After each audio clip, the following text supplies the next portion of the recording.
Competition आपके video lecture में स्वागत है स्टूडेंट्स। और आज हम लोग पढ़ने वाले हैं ऑब्जेक्टिव सेशंस कंप्यूटर ऑब्जेक्टिव के, जो कि आपके एग्जाम के दृष्टिकोण से अत्यंत महत्वपूर्ण है। आप लोग भी बनाने का प्रयास करेंगे। टोटल इस सेट में 50 क्वेश्चंस होंगे, जो कि आपके एग्जाम के दृष्टिकोण से अत्यंत ही महत्वपूर्ण सेट है। तो यहाँ से निश्चित रूप से आपके एग्जाम में प्रश्न पूछे जाते हैं, तो ध्यानपूर्वक सारे प्रश्न को समझने का प्रयास करेंगे और खुद भी बनाने का प्रयास करेंगे। हमारे आंसर बोलने से पहले कोशिश करें कि आप कॉपी में भी लिख करके जवाब दें और फिर मिलान भी करते रहें कि कितना आपका सही हुआ। इससे आपका पता चलेगा कि आपकी तैयारी किस प्रकार से जा रही है। अभी जब तक कोई भी नोटिफिकेशन नहीं आ रहा है आयोग की तरफ से कि कब एग्जाम होगा, तो थोड़ा सा हम लोग ऑब्जेक्टिव्स पे ज़्यादा अभी प्रैक्टिस करेंगे। फिर लास्ट में जब आपका नोटिफिकेशन आ जाएगा तो जो एडवांस कंप्यूटर है और जो भी बचे हुए चैप्टर हैं उसके थ्योरी भी आपको करवाए जाएंगे अच्छे से। इसलिए परेशान नहीं होना है, चूंकि अभी तक नोटिफिकेशन नहीं आया है। और नोटिफिकेशन उम्मीद है कि मार्च तक आ ही जाएगा। ठीक है, तो मार्च लास्ट तक भी उम्मीद है कि आपके नोटिफिकेशन TRE 4.0 के आ सकते हैं। तो जब आ जाएगा उसके बाद हम लोग गति ज़्यादा स्पीड कर देंगे पढ़ाई का। चलिए, सबसे पहला क्वेश्चन है कि ALU का पूरा नाम क्या होता है। तो आपको हमने बताया था ये सारे जो होते हैं वो CPU के पार्ट होते हैं, सेंट्रल प्रोसेसिंग यूनिट के पार्ट होते हैं। ALU फॉर होता है अर्थमेटिक लॉजिक यूनिट, जो कि काम करता है आपके मैथमेटिकल एक्सप्रेशन का। जितने भी गणितीय संक्रियाएं होगी कंप्यूटर में, यानी गणितीय जो भी काम होगा वो आपका ALU ही करता है। तो इसका फुल फॉर्म हो जाता है अर्थमेटिक लॉजिक यूनिट। तो याद रखेंगे ALU का फुल फॉर्म क्या हो जाएगा, अर्थमेटिक लॉजिक यूनिट। इसलिए इसका एग्जैक्ट आंसर हो जाएगा आपका ऑप्शन नंबर ए। ठीक है, आप किसी भी टाइम सारे जो भी ऑब्जेक्टिव सेशंस हैं जो लिए जाते हैं उसको आप देख करके अपना नॉलेज बढ़ा सकते हैं। ठीक है, चलिए नेक्स्ट। CPU निम्नलिखित में से क्या होता है। तो आपको पता होगा CPU फॉर होता है central processing unit. CPU for क्या होता है, सेंट्रल प्रोसेसिंग यूनिट होता है। ठीक है, सेंट्रल प्रोसेसिंग यूनिट। इसके 3 पार्ट होते हैं, हमने आपको बताया था। इसके 3 पार्ट होते हैं, कौन कौन से, एक ALU होता है, दूसरा कंट्रोल यूनिट और तीसरा मेमोरी यूनिट होता है। ये तीनों मिल करके CPU बनाते हैं। और CPU क्या होता है, ब्रेन ऑफ कंप्यूटर। कंप्यूटर का क्या होता है, ब्रेन होता है। तो CPU सेंट्रल प्रोसेसिंग यूनिट क्या होता है, एक प्रकार का वो भी चिप होता है। क्या होता है, IC चिप होते हैं। तो CPU क्या होते हैं, एक प्रकार से IC कह सकते हैं, चिप होते हैं। ठीक है, तो ऑप्शन नंबर इसका क्या हो जाएगा आपका, 2 का क्या हो जाएगा, ए सही जवाब हो जाएगा। 2 का क्या हो जाएगा, ए इज करेक्ट आंसर। 2 का क्या हो जाएगा, ए। ठीक है, नेक्स्ट क्वेश्चन पे आते हैं। नेक्स्ट क्वेश्चन क्या कह रहा है, ध्यान पूर्वक आप लोग पढ़ें और बनाने का प्रयास करें। क्या कह रहा है कि कंप्यूटर द्वारा किया गया बुनियादी कार्य बेसिक ऑपरेशन है। क्या कंप्यूटर के बुनियादी कार्य होते हैं, बेसिक ऑपरेशन क्या है इनमें से। तो देखिए, अर्थमेटिक ऑपरेशन भी इसके बुनियादी कार्य है, लॉजिकल ऑपरेशन भी इसके बुनियादी कार्य ही हैं, और डाटा को स्टोर करना भी इसके बुनियादी कार्य ही होते हैं। तो इसका मतलब है कि ये सभी इसका एग्जैक्ट आंसर हो जाएगा, यानी ये सभी। यानी कंप्यूटर के बुनियादी कार्य हैं अर्थमेटिक ऑपरेशन, यानी आंकिक कार्य, गणितीय कार्य, तार्किक कार्य और डेटा संग्रह। ये सारे जो हैं वो कंप्यूटर के बेसिक कार्य होते हैं, बेसिक ऑपरेशंस होते हैं। इसलिए इसका एग्जैक्ट आंसर क्या हो जाएगा, इनमें सभी। तो इस तरह के प्रश्न पे ज्यादा विशेष जोर देंगे, क्योंकि इस तरह के प्रश्न खूब ज्यादा संख्या में कंप्यूटर साइंस में पूछे जाएंगे।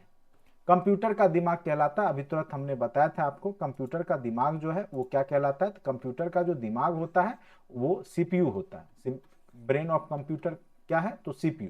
तो आंसर, एग्जैक्ट आंसर क्या हो जाएगा, 4 का ए। सेंट्रल प्रोसेसिंग यूनिट क्या है, कंप्यूटर का दिमाग होता है। तो एग्जैक्ट आंसर क्या हो जाएगा आपका, CPU। एग्जैक्ट आंसर क्या हो जाएगा आपका, CPU। ठीक है, नेक्स्ट क्वेश्चन पे आते हैं। वीडियो, वीडियो फॉर होता है visual display unit. Video for क्या हो जाएगा, विजुअल डिस्प्ले यूनिट। यानी जो मॉनिटर होता है वो एक प्रकार का वीडियो होता है, विजुअल। ठीक है, विजुअल डिस्प्ले यूनिट। ठीक है, तो वीडियो या कई जगह वीडियो डिस्प्ले यूनिट भी लिखा रहता है, लेकिन विजुअल डिस्प्ले यूनिट होता है। ठीक है, तो इसका जो कार्य होता है खास करके आपको आउटपुट, जो भी आपका जो मॉनिटर होते हैं वो वीडियो होते हैं। ठीक है, एवं कीबोर्ड संपर्क के बीच स्थापित करता है।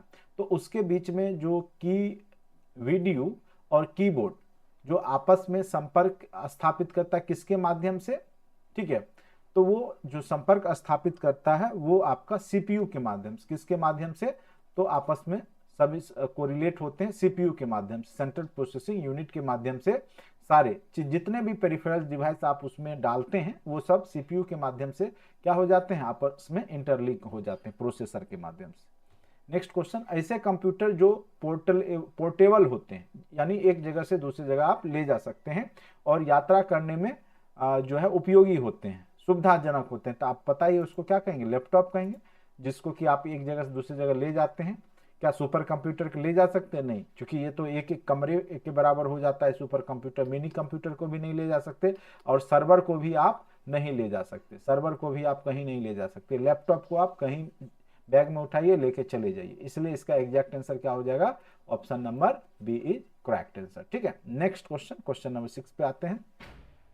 कंप्यूटर के आईसी चिप के उत्पादन हेतु निम्नलिखित में से किसकी आवश्यकता होती है? तो हमने आपको बताया था जो कंप्यूटर के आईसी होते हैं वो अर्धचालक मटेरियल के बने होते हैं, सेमीकंडक्टर मटेरियल के बने होते हैं। और इसमें से आप देखिए कौन सा सेमीकंडक्टर है, ठीक है, कौन सा सेमीकंडक्टर है, तो आप पाएंगे कि यहाँ सिलिकॉन जो होता है, सिलिकॉन, और इसीलिए बेंगलोर को सिलिकॉन वैली भी कहा जाता है। सिलिकॉन जो है वो क्या है, आपका अर्धचालक होता है, सेमीकंडक्टर होता है। ठीक है, तो आईसी चिप्स इसी के बनाए जाते हैं, तो याद रखेंगे सिलिकॉन की जो आईसी चिप्स होते हैं किसके बने होते हैं, तो याद रखेंगे सिलिकॉन की बनी होती है आईसी चिप। ठीक है, बहुत ही महत्वपूर्ण इसका आंसर है। उसके बाद मल्टी प्रोग्रामिंग का प्रयोग किस पीढ़ी के कंप्यूटर से शुरू हुआ था? मल्टी प्रोग्रामिंग, ठीक है, तो यानी एक साथ बहुत सारे प्रोग्राम को आप कंप्यूटर में खोल सकते हैं, मल्टी प्रोग्रामिंग उसी को बोलते हैं। ठीक है, तो मल्टी प्रोग्रामिंग का जो कॉन्सेप्ट है वो कंप्यूटर के थर्ड जनरेशन से शुरुआत हुई है।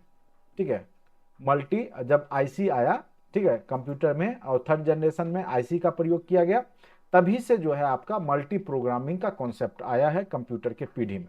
अगर पूछेगा कि कंप्यूटर की पीढ़ी में कब से जो है मल्टी प्रोग्रामिंग का कॉन्सेप्ट आया है, तो तृतीय पीढ़ी, तीसरी पीढ़ी, थर्ड जनरेशन। ठीक है, next question, main frame computer के लिए मल्टी ऑपरेटिंग सिस्टम, ठीक है, मल्टीपल यूजर होता है, मल्टी ऑपरेटिंग सिस्टम, एक साथ आप बहुत सारे जगह यूजर को यूज करा सकते हैं। ठीक है, तो क्या पूछा, मेन फ्रेम कंप्यूटर के लिए मल्टिक्स ऑपरेटिंग सिस्टम कहां बनाया गया, सर्वप्रथम कहां बनाया गया, ये पूछ रहा है। ठीक है, तो ये जो बनाया गया है याद रखेंगे, ये बेल प्रयोगशाला में, बेल लेबोरेटरी लैब में बनाया गया था। चार्ल्स बेबेज के प्रथम मैकेनिकल कंप्यूटर को किस नाम से जाना जाता है? तो आपको पता होगा, उसको एनालिटिकल इंजन और डिफरेंस इंजन हमने आपको बताया था। जो चार्ल्स बेबेज ने जो मशीन बनाया था वो डिफरेंस इंजन बनाया था। ठीक है, तो उसको डिफरेंस इंजन नाम दिया गया था। तो क्या इसमें कोई ऑप्शन है? नहीं है, पाम टॉप बिल्कुल नहीं, प्रोसेसर बिल्कुल नहीं, कैलकुलेटर बिल्कुल नहीं, उसको डिफरेंस इंजन नाम रखा गया। ठीक है, डिफरेंस इंजन। ठीक है, या इसी का एडवांस रूप आगे चल करके एनालिटिकल इंजन बना था, एनालिटिकल इंजन। ठीक है, लेकिन ये सब ऑप्शन में नहीं है, तो इसका आंसर हो जाएगा ऑप्शन नंबर डी, इनमें से कोई नहीं। ठीक है, नेक्स्ट क्वेश्चन पे आते हैं।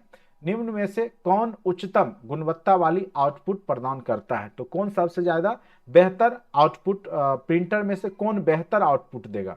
Impact printer, non impact printer? तो इसमें अगर देखा जाए तो सबसे बेहतर गुणवत्ता जो है यहाँ पर जो देता है वो प्लॉटर देता है, और खास करके जितने भी पोस्टर्स वगैरह बनाए जाते हैं वो प्लॉटर से बनाए जाते हैं, क्योंकि बड़े बड़े हाई डिफिनीशंस उसमें ये होता है, पिक्चर बनाना होता है, तो यहाँ पे प्लॉटर सबसे बेहतर यहाँ पे रिजल्ट देगा, आउटपुट देगा। ऑपरेटर के द्वारा किए गए कार्य कंप्यूटर के किस भाग में दिखाई देते हैं? जो भी ऑपरेटर जो कार्य करता है वो जब भी देखने का जो काम करेगा वो वीडियो, जो विजुअल डिस्प्ले यूनिट है, जो मॉनिटर है, वहीं पे आप देख सकते हैं। तो इसका एग्जैक्ट आंसर क्या हो जाएगा? इसका एग्जैक्ट आंसर हो जाएगा वीडियो, विजुअल डिस्प्ले यूनिट, वहीं पे आप कोई भी काम, कंप्यूटर के काम को देख सकते हैं। तो इसका आंसर हो गया वीडियो, विजुअल, ठीक है, विजुअल डिस्प्ले यूनिट। निम्नलिखित में से कौन सा एक आउटपुट का माध्यम है? तो आउटपुट इनपुट डिवाइस हमने बताया था, जैसे माउस इनपुट हो गया, स्कैनर इनपुट हो गया, कीबोर्ड इनपुट हो गया। आउटपुट इनमें से कौन सा हो जाएगा?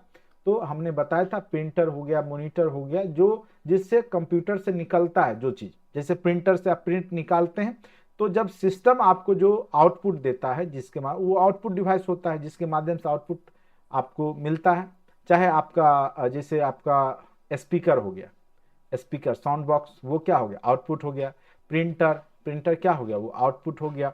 उसके बाद आपका जो मॉनिटर होता है, मॉनिटर, ठीक है, वो क्या होता है, वो आपका क्या हो जाता है, आउटपुट हो जाता है। तो ये सब याद रखेंगे। कीबोर्ड, स्कैनर और माउस जो है इनपुट। डगलस सी एंजेलवर्ट ने स्टैनफोर्ड रिसर्च लेबोरेटरी में माउस का आविष्कार कब किया था? तो याद रखिएगा, जो माउस का आविष्कार हुआ है वो 1963 ईस्वी में हुआ है, ठीक है। कब हुआ है? तो 1963 ईस्वी में, जो कि इसके आंसर में नहीं है। कब हुआ था? तो 1963 ईस्वी में। तो इसका एग्जैक्ट आंसर चूंकि ऑप्शन में नहीं है, इसलिए हम लोग क्या देंगे, 1900, इनमें से कोई नहीं, ठीक है। 1963 इसके ऑप्शन में आपको दिख नहीं रहा है, क्योंकि जो बने थे सबसे पहले, जो डगलस ने जो बनाया था माउस, वो कब बनाया था? तो याद रखेंगे 1963 ईस्वी में, ठीक है। तो इसका एग्जैक्ट आंसर हो जाएगा इनमें से कोई नहीं। अंकीय कोड के माध्यम से डिजिटल फॉर्म से कंप्यूटर में इनपुट करने का कौन सा साधन है? ठीक है, तो ये अंकीय कोड के माध्यम से, तो अंकीय कोड के माध्यम से कीबोर्ड, मॉनिटर, स्कैनर, तो वहां पर जो है डिजिटल फॉर्म से आप जो इनपुट डालते हैं वो आपका स्कैनर होता है। कई बार आपका कीबोर्ड खराब हो जाता है, तो आप क्या करते हैं, डिजिटल कीबोर्ड का यूज करते हैं, तो वहाँ स्कैनर के माध्यम से। तो इसका एग्जैक्ट आंसर क्या हो जाएगा आपका?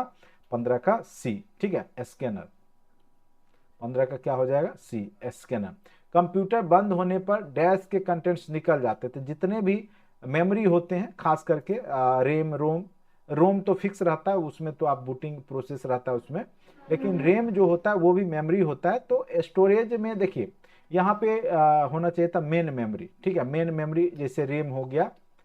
तो यहाँ से जो, या वोलाटाइल मेमोरी, वोलाटाइल मेमोरी जो होते हैं जैसे रेम हो गया, उससे सारा कंटेंट्स क्या हो जाते हैं, डिलीट हो जाते हैं, निकल जाते हैं। कंप्यूटर बंद होने पे किससे सारा डाटा निकल जाता है? तो रेम, जो रैंडम एक्सेस मेमोरी है उससे।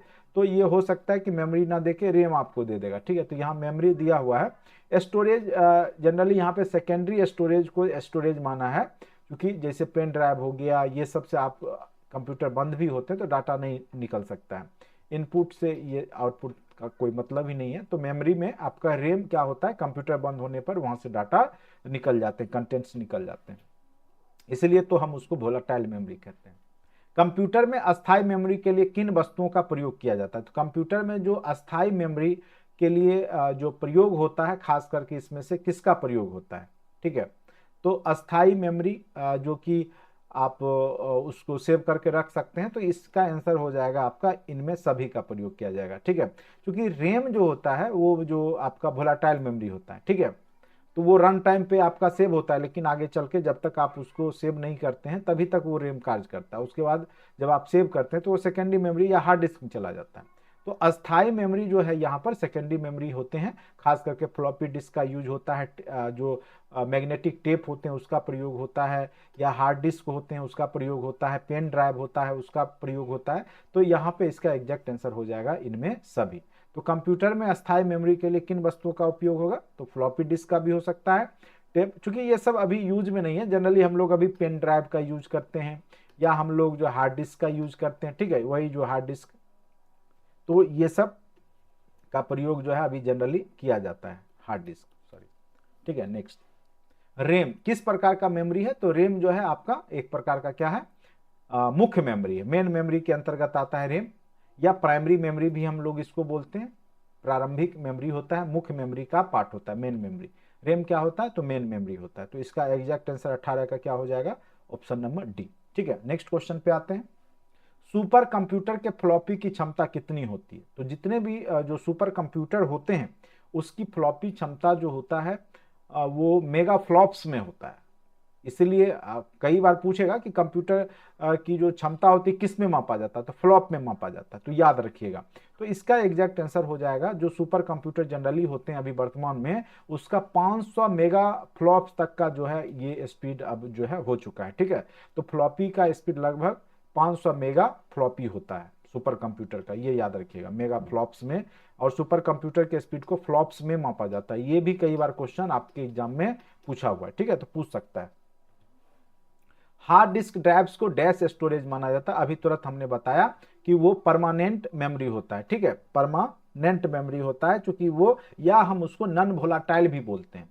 जितने भी सेकेंडरी स्टोरेज होते हैं जो कि परमानेंट मेमोरी होते हैं वो जनरली क्या होते हैं, वोलाटाइल नहीं, नन वोलाटाइल होते हैं। रैम वोलाटाइल है, लेकिन जितने भी हार्ड डिस्क हो गए या पेन ड्राइव हो गया वो सब नन वोलाटाइल मेमोरी होता है। तो एग्जैक्ट आंसर 20 का क्या हो जाएगा आपका, बी नंबर, ठीक है, नन वोलाटाइल हो जाएगा। नेक्स्ट क्वेश्चन, डैश संपूर्ण कंप्यूटर प्रणाली के लिए संप्रेषण नियंत्रण करता है। तो पूरा जो संप्रेषण है, आदान प्रदान जो सूचनाओं का है, वो किसके माध्यम से कंट्रोल होता है किसी भी कंप्यूटर प्रणाली में, तो याद रखिएगा वो होता है आपका ऑपरेटिंग सिस्टम के माध्यम से। ऑपरेटिंग सिस्टम ही सारे को आप उसके माध्यम से क्या करते हैं, सभी सिस्टम को कंट्रोल करते हैं। इनपुट हो आउटपुट हो सब ऑपरेटिंग सिस्टम पे ही कार्य करते हैं। तो इसका एग्जैक्ट आंसर क्या हो जाएगा आपका, operating system. Next question, computer प्रणाली के लिए विस्तारण क्षमता प्रदान करते हैं। तो देखिए कोई भी कंप्यूटर है उसके मेमोरी का अगर आप विस्तार करते हैं तो कंप्यूटर प्रणाली के लिए विस्तारण क्षमता, उसके लिए आपको स्लॉट्स लगाने होते हैं, एक्सपेंशन स्लॉट उसको बोलते हैं। क्या बोलते हैं, एक्सपेंशन स्लॉट। इसके माध्यम से आप क्या कर सकते हैं कि उसका जो क्षमता है उसको बढ़ा सकते हैं, तो उसको बोलते हैं expansion, expansion slot, expansion slot, ठीक है। एक्सपेंशन स्लॉट के माध्यम से ही उसके आप क्षमता को, जैसे एक रैम लगाए 4 GB का, तो उसको बढ़ा करके आप 2 रैम लगा दीजिए 4 4 GB का, तो 8 GB का स्पेस हो गया। तो उसमें एक्सपेंशन स्लॉट बोलते हैं, उसके माध्यम से आप उसको बढ़ा सकते हैं, ठीक है। उसके बाद प्रोसेसिंग डिवाइस उपकरण का उदाहरण होगा, ठीक है। तो प्रोसेसिंग डिवाइस या उपकरण का इनमें से कौन सा उदाहरण होगा, तो विशेष कार्ड, टैबलेट, पीसी, चुंबकीय, मैग्नेटिक, इंक रीडर, ठीक है। तो इसका जो एग्जैक्ट आंसर हो जाएगा वो हो जाएगा आपका सी नंबर। विशेष कार्य का जो कार्ड होता है वो आपका प्रोसेसिंग डिवाइस, या आप कह सकते हैं चिप जो होते हैं प्रोसेसिंग डिवाइस होते हैं, ठीक है, या आईसी बोल सकते हैं, इंटीग्रेटेड सर्किट। डैश डिस्क को पढ़ने के लिए प्रयोग में आने वाला हार्डवेयर है, ठीक है। डैश डिस्क को, तो डिस्क ड्राइव का यूज किया जाता है किसको पढ़ने के लिए, तो डिस्क को पढ़ने के लिए, तो उसको क्या बोलते हैं, डिस्क ड्राइव। क्या बोलते हैं उसको, डिस्क ड्राइव का प्रयोग होता है आपका किसको पढ़ने के लिए, तो हार्डवेयर जो डिस्क होते हैं, ठीक है। तो डिस्क मैग्नेटिक जो डिस्क होते हैं खास करके जो स्टोरेज के लिए यूज होते हैं वहां डिस्क ड्राइवर का यूज होता है। डैश एक बॉक्स है जिसमें कंप्यूटर सिस्टम सर्वाधिक महत्वपूर्ण भाग होते हैं। आपको पता होगा कि जो बॉक्स होते हैं उसको हम लोग सिस्टम यूनिट बोलते हैं, जिसमें आपके सीपीयू, मेमोरी, सारे जो मदरबोर्ड ये सब इनबिल्ट उसके अंदर डाले जाते हैं, ठीक है। जैसे ये आप देखते होंगे जो भी बक्सा होता है उसको सिस्टम यूनिट बोलते हैं। Start, restart button, DVD driver, ये सब जो लगा होता है, तो ये पूरा इसी के अंदर आपका मदरबोर्ड होता है, उसी में आपके जो सीपीयू होते हैं, आईसीज लगे होते हैं, ठीक है। तो ये सिस्टम यूनिट कहलाता है। नेक्स्ट, भाषा जिसे कंप्यूटर बिना ट्रांसलेशन प्रोग्राम के समझता है, वो भाषा कौन सी है, तो वो भाषा मशीनी भाषा है, जिसको कि बिना ट्रांसलेशन की आवश्यकता नहीं होती, क्योंकि कंप्यूटर मशीनी भाषा को ही समझता है। अगर वो असेंबली लैंग्वेज हो या हाई लेवल लैंग्वेज हो तो उस समय उसको ट्रांसलेटर का यूज करके या कंपाइलर या इंटरप्रेटर के माध्यम से उसको कन्वर्ट किया जाता है, किस लैंग्वेज में, मशीनी लैंग्वेज में। लेकिन जब वो मशीनी भाषा में ही लिखा हो तब उसको कन्वर्ट करने की आवश्यकता नहीं है। तो एग्जैक्ट आंसर क्या हो जाएगा आपका 26 का बी। देखिए ये सब हमने आपको पढ़ा रखा है, आप थ्योरी सेक्शन में जाकर के अच्छे से पढ़ते रहिए, ठीक है। बेसिक आपके 6 to 8 में इससे बाहर आपके क्वेश्चंस रहेंगे ही नहीं, लेकिन हम आपको एडवांस कंप्यूटर तक पढ़ा देंगे जिससे आपको कोई तरह का दिक्कत एग्जाम में नहीं होगा। भरोसा रखें, जितना मैं पढ़ा रहा हूँ बस उसी को बार बार पढ़ते रहिए। कंप्यूटर भाषा जावा का आविष्कार किसने किया है, तो किस कंपनी के द्वारा जावा का आविष्कार किया गया था, तो याद रखेंगे उस कंपनी का नाम है Sun micro system. Sun micro system के द्वारा जावा का आविष्कार किया गया है। नेक्स्ट क्वेश्चन, अधिकतर कंप्यूटर समझ सकता है किस भाषा को, जो अधिकतर कंप्यूटर समझता है, तो जो आपका अंग्रेजी लाइक लैंग्वेज है, ठीक है, अंग्रेजी भाषा सदृश उच्च स्तरीय निर्देश को कंप्यूटर समझ सकता है, अधिकतर कंप्यूटर, ठीक है। तो इसका एग्जैक्ट आंसर हो जाएगा 28 का ए। नेक्स्ट क्वेश्चन पे आते हैं, इसका एग्जैक्ट आंसर हो गया आपका ए। नेक्स्ट क्वेश्चन, सारे कंप्यूटर में लागू होती है, तो सारे कंप्यूटर में कौन सा लागू होगा, तो मशीनी भाषा। मशीनी भाषा सब में रहेगा, ट्रांसलेटर की मदद से वो कन्वर्ट करेगा तभी कंप्यूटर समझता है, तो इसका एग्जैक्ट आंसर हो जाएगा आपका C. Next question, dash statement construct करने के लिए नियमों का एक सेट है जिसके द्वारा मानव कंप्यूटर द्वारा निष्पादित किए जाने वाले अनुदेशों को संप्रेषित कर सकता है, ठीक है। तो computer program, programming language, assemble, syntax, तो इसका जो एग्जैक्ट आंसर हो जाएगा कंप्यूटर प्रोग्राम। कंप्यूटर प्रोग्राम एक प्रकार क्या है, सेट ऑफ इंस्ट्रक्शंस है जिसके माध्यम से कोई भी आप जो कंप्यूटर में कार्य देते हैं उसको आप एग्जीक्यूट कर सकते हैं। ठीक है, तो इसको कंप्यूटर का प्रोग्राम कहते हैं। ठीक है, नेक्स्ट क्वेश्चन, आजकल सबसे ज्यादा प्रयोग आने वाला कोडिंग सिस्टम कौन सा है? तो सबसे ज्यादा जो प्रयोग किया जा रहा है अभी आस्की कोड। क्या किया जाता है? ASCII code, American standard code for information interchange. ठीक है, इसका प्रयोग किया जाता है। इसका एग्जैक्ट 31 का आंसर आस्की और एप्सडिक। ठीक है, इसका प्रयोग किया जाता है, तो इसका एग्जैक्ट आंसर हो जाएगा आपका 31 का ए। ठीक है, आस्की कई बार इसका फुल फॉर्म पूछा हुआ है तो इसलिए मैं लिख देता हूं। इसका फुल फॉर्म होता है American standard standard code for information interchange. ठीक है, तो American standard code for information interchange कई बार ये पूछ देता है। 8 लगातार बीटों के सीरीज को क्या कहते हैं? तो आपको पता ही 8 बिट इक्वल टू 1 बाइट हो जाता है। 8 बिट इक्वल टू क्या हो जाता है? 1 बाइट हो जाता है। तो इसका एग्जैक्ट आंसर क्या हो जाएगा? आपका बाइट हो जाएगा। 56 किलोबाइट प्रति सेकेंड के मोडेम का प्रयोग कर 3 मेगाबाइट के फाइल को डाउनलोड होने में कितना समय लगेगा? तो सबसे पहले यहाँ पे 3 मेगाबाइट है, तो मेगाबाइट को पहले आप बीट में बदलिएगा। ठीक है, तो अगर इसको आप बदलिएगा तो सबसे पहले तो 3 मेगाबाइट तो एक आपको पता होगा कि 1024 केबी इक्वल टू 1 MB होता है। ठीक है, तो लगभग हम 1000 राउंड फिगर मानते हैं। अगर 3 MB है तो ये सिंपल सी बात है, 3 गुने 1000, तो 3000 ये क्या हो गया आपका? केबी। 3000 जो हो गया आपका बाइट। अगर इसको बिट में बदलना होगा तो फिर हम इसको 3000 गुने 8 से गुना करेंगे, टोटल कितना हो गया? 24000। ठीक है, उसके बाद 56 किलो बाइट प्रति सेकेंड, तो 56 को आप क्या कीजिएगा? बदल दीजिएगा, 56 गुने 8 कर लीजिएगा, इसको भी आप बिट में बदल दीजिएगा।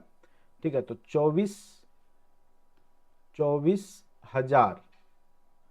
उसके बाद आप क्या कीजिएगा? इसको भी आप बदलिएगा, 56 गुने 8 किलो बाइट है, तो 56 गुने बीट में बदल दीजिए। और उसके बाद आप इसको कीजिए, इसको सॉल्व कीजिए, देखिए कितना आता है। इसको अगर आप सॉल्व करते हैं, मैं भी सॉल्व करके आपको बता दूं कितना आएगा। 56 गुने 8 इक्वल टू 448 हो गया, और 24,000 गुने 448 बटा। ठीक है,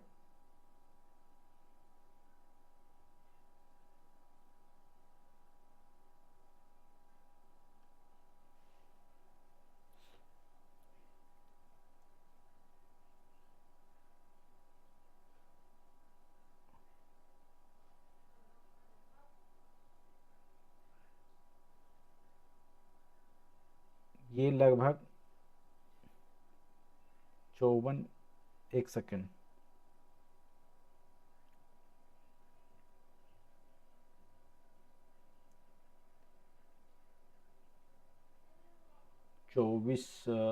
टोटल 24,000, तो 24,000 अगर हमने इसको बिट में बदला तो ये 24,000 बिट हो गए, और 56 किलो बाइट है। ठीक है, 56 किलो बाइट है, यानी ये तो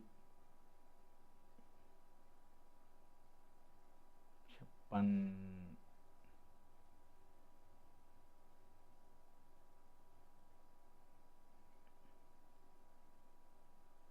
थोड़ा मिस्टेक हो गया लग रहा है। ठीक है, इसको इसका एग्जैक्ट आंसर रुकिए थोड़ा मैं निकाल लेता हूँ। इसका टोटल 24,000 हो गया, टोटल बिट हो गया 24,000। ठीक है, 3,008, इसको 56 किलो बाइट है, अगर हम 56 में 8 से भाग दें, बाइट 8 बिट 56 प्रति सेकेंड है ना, तो फिर इसको आपको मिनट में यहाँ आंसर दे रखा है, तो इसको प्रति सेकेंड में आप निकालने के लिए मिनट में फिर आपको 60 से भाग देना पड़ेगा। 24,000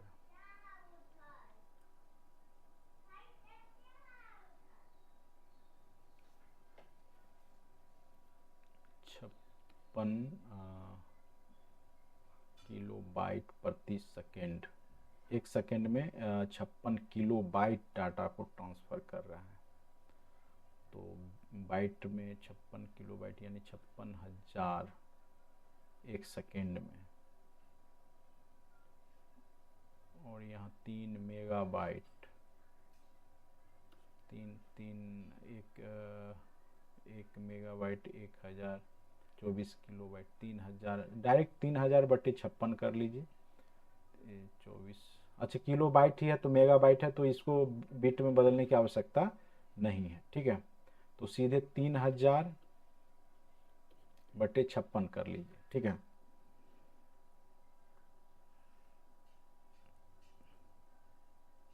तिरपन हुआ, और 53 उसके बाद जो है उसको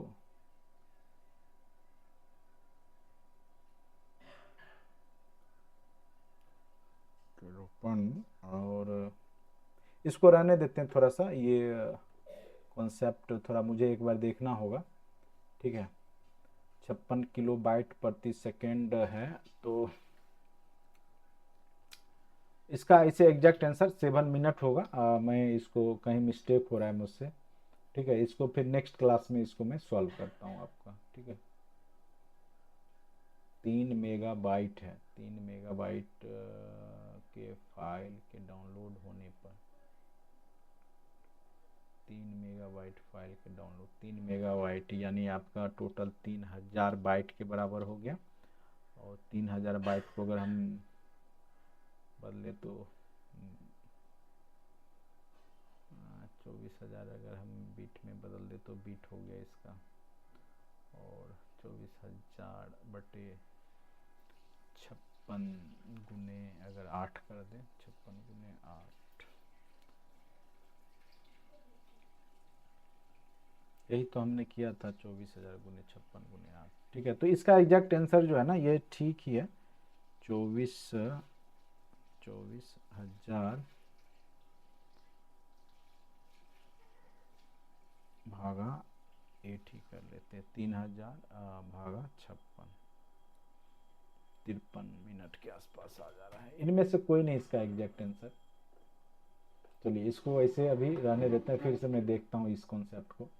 क्वेश्चन नंबर 35 है, 2 2 4 2 6 2 8, जो 8 बिट्स का समूह क्या कहलाता है? तो याद रखिएगा 8 बिट्स का जो समूह होता है वो 1 बाइट कहलाता है। 8 बिट का समूह क्या कहलाता है? 1 बाइट, और 4 बिट इक्वल टू होता है 1 निबल होता है, ठीक है। 1 निबल, NIBLE, 4 बिट का होता है 1 निबल, और 8 बिट का होता है 1 बाइट, ठीक है। नेक्स्ट क्वेश्चन 36 में, डाटा को का सुनियोजित रिकॉर्ड रखने के लिए सामान्यतया इनमें से किस सॉफ्टवेयर का उपयोग किया जाता है? डाटा का सुनियोजित रिकॉर्ड रखने के लिए सामान्यतः हम लोग डाटाबेस सॉफ्टवेयर का उपयोग करते हैं। किसका प्रयोग करते हैं? तो याद रखेंगे डाटाबेस सॉफ्टवेयर का हम लोग प्रयोग करते हैं। मूल स्रोत से किसी भिन्न डेस्टिनेशन पर कॉपी करके डाटा का संरक्षण करना क्या कहलाता है? ठीक है, उसको हम लोग बैकअप बोलते हैं। क्या बोलते हैं उसको? बैकअप बोला जाता है। इसका एग्जैक्ट आंसर क्या हो जाएगा? आपका बैकअप हो जाएगा। MS-DOS आधारित पर्सनल कंप्यूटरों पर निम्न में से कौन सा पैकेज डाटाबेस के रूप में अधिक पाया गया है? तो सबसे डाटाबेस के रूप में उसको डाटाबेस 3, डोबेस 3 कहा जाता है, वो पाया गया है। तो ऑप्शन नंबर 38 का क्या हो जाएगा? ए। 38 का क्या हो जाएगा आपका? ऑप्शन नंबर ए, ठीक है। नेक्स्ट क्वेश्चन पे आते हैं। डॉस का पूरा नाम होता है डिस्क ऑपरेटिंग सिस्टम। कई बार ये क्वेश्चन पूछा गया है। क्या हो जाता है इसका? Disk operating system. Exact answer हो जाएगा आपका इसका डिस्क ऑपरेटिंग सिस्टम, डॉस, ठीक है। Option number B. Next question computer पर काम करने के लिए मुख्यतः किसकी जरूरत पड़ती है? तो हार्डवेयर और सॉफ्टवेयर दोनों की आवश्यकता होती है। कंप्यूटर पे जब भी आप काम करेंगे तो हार्डवेयर और सॉफ्टवेयर दोनों की आवश्यकता होती है। निम्नलिखित में से किस तकनीक में डाटा ट्रांसफर करने के लिए सोर्स डिवाइस और डेस्टिनेशन डिवाइस का लाइन ऑफ साइट में होना आवश्यक है? तो लाइन ऑफ साइट में होना जो आवश्यक है वो है आपका इंफ्रारेड में।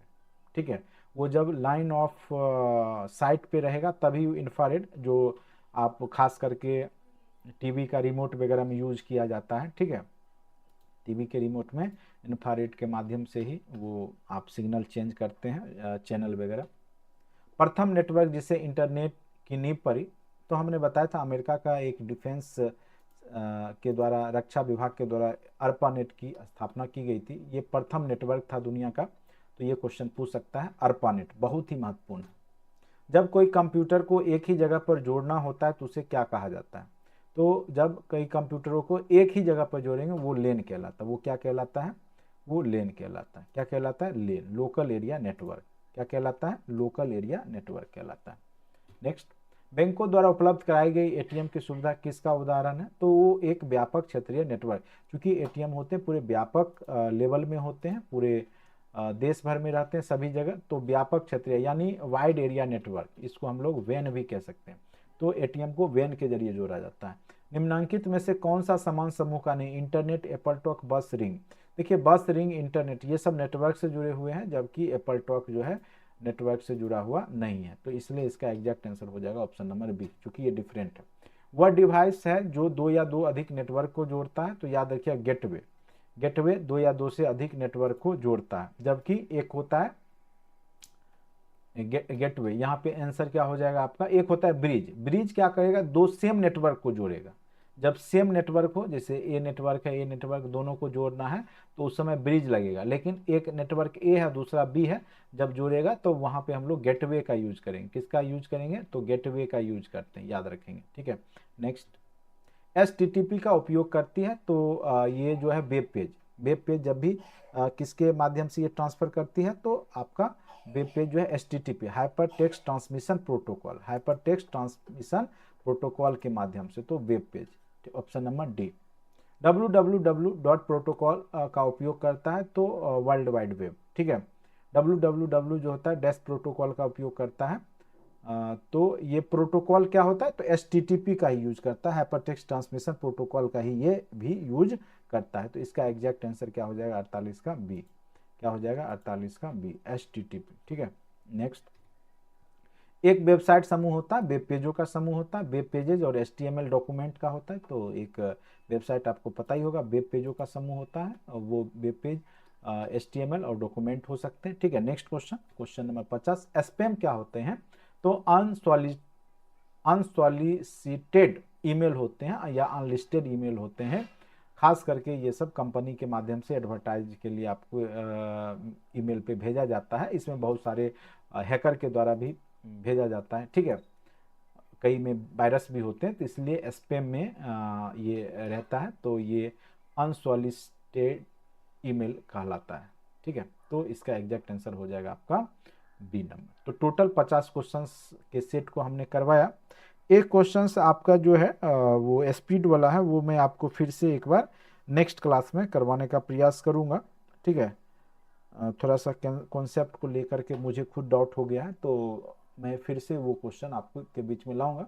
फिलहाल लगभग इसमें जो 49 क्वेश्चंस हैं बिल्कुल आपको हमने सही करेक्ट बताया है। तो आप लोग लगातार वीडियो देखते रहिए, और निश्चित रूप से ये सब सारे प्रश्न आपके एग्जाम में, इस तरह के प्रश्न आपके 6 to 8 में कंप्यूटर टीचर में निश्चित रूप से पूछे जाएंगे, जो कि आपके लिए महत्वपूर्ण साबित होगा। ठीक है, तो आज के वीडियो लेक्चर में इतना ही, धन्यवाद। अगर कोर्स से जुड़ना चाहते हैं तो आप नीचे डिस्क्रिप्शन बॉक्स में जो नंबर है कॉन्टैक्ट कर सकते हैं, या फिर कंपटीशन हब ऐप के माध्यम से आप लोग जो है जुड़ सकते हैं। आज के लिए इतना ही, धन्यवाद।